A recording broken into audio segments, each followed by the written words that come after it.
So welcome back to Coolant Corner. So for those observant amongst you that saw our previous video, there's the link down below, where we dug into coolants, because for me, they are, as I've said, the most misunderstood fluid in your motor vehicle. So sure, we've gone across the whole range, and this sort of gives you some example of just how broad, and this isn't all Penrite's range of coolants, I can tell you. But what they do now is a couple of other cool little coolant accessories, I'd call them.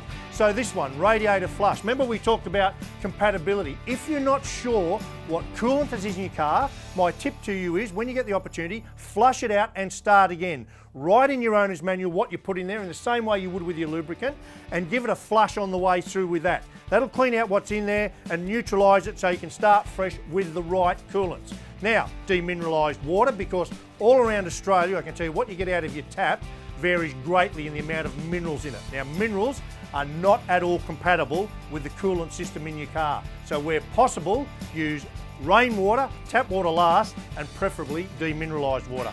The other one, if you're into racing like me, they actually do race coolant. Now, if you have a crash on the racetrack or your radiator's leaking, glycol, which is in many coolants, actually is very slippery on the racetrack.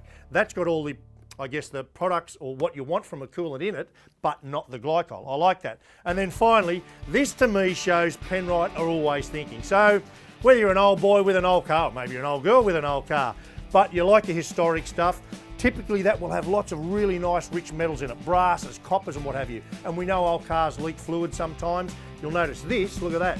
It's got no colour in it, no dye, no stain on your beautiful old vehicle. That to me is clever.